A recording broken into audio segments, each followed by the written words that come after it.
break down what we've seen so far in this series. And I think the key word here is slow. Slow game again. At least we got to see a couple of team fights there. But what do you think is causing this, that they're still taking it quite slow? Like, honestly, it's just their lives are on the line right now. Like, well, in my opinion, I feel like it's more so, or it's harder for Curse because they've already been in the LCS. They know how it feels. Not only that, but they've gone through so many changes just to get here. Like, it's kind of like what happened with Coast yesterday. If they were to lose, they'd probably question, was it the right choice to replace Smash Me with Fusion? And here it's like, was it the right choice to replace Jackie, to move Voyboy mid, get Quaz? Like, they came up with huge roster changes, and it's just, yeah. There's elements of Ninjas in Pajamas in this series for me. NIP lost to KMT at the EU promotion by sitting back and not making plays. Now, I'm being a little overly harsh on Curse here because they do make plays. It just takes them 33 minutes to make them. And I think the tension is there for both teams, and I definitely feel like Cognitive, for 3 games in a row, they've been on the back burner. They've been on the back foot. They haven't made anything really happen at all. Yeah, going off on that, my question is, with the team with so much speed, like Olaf with Ghost, Oriana with Dissonance, and Silver's Ultimate on the hunt, how are these games going so slowly? Yeah, that's a good point. You talked about the stress coming in, and also because they made those changes to the team, will the team cut it? And one of those is, of course, Voyboy. And I do think that with Ziggs, he has found a pick that goes for him very, very well.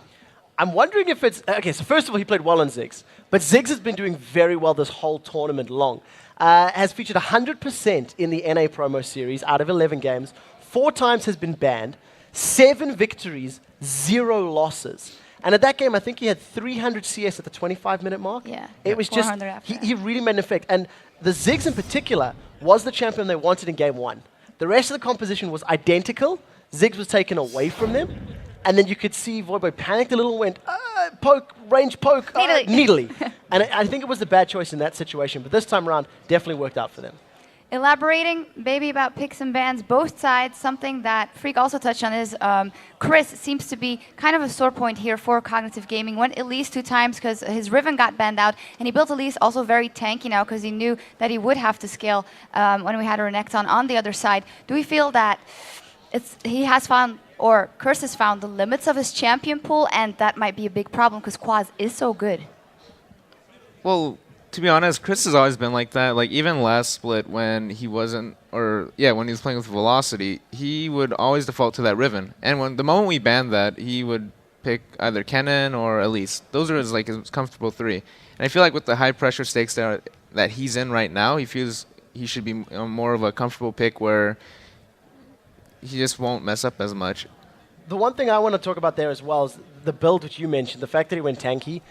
I was talking to Benny about it and saying, well, if you were going to play a tank in the top lane, why not put Olaf in the top lane, put Elise in the jungle? Olaf does a lot better with the tanky items. He's more of a menace. He's more of a threat than an Elise who's going to drop low and then repel in the air and not be a front line for you. So I feel like that composition from Cognitive could have been stronger if they'd swapped the positions. But, you know, like Benny's saying, comfort pick, maybe Chris is just a little nervous and defaults to his champs. Oh, yeah, that's definitely a good point. And he built so tanky, and he built a really late Haunting Guys where the Magic Pen didn't even work out anymore. Like, Quaz was able to get away with just building on Hydra again. But if if Chris built double pen like Sorcerer's Boots and Haunting Guys early, he probably would have been able to snowball that lane with the first skill. Hey guys, Curse has 2 games now, and I think that maybe they've gotten rolling. What do you guys think for this next game?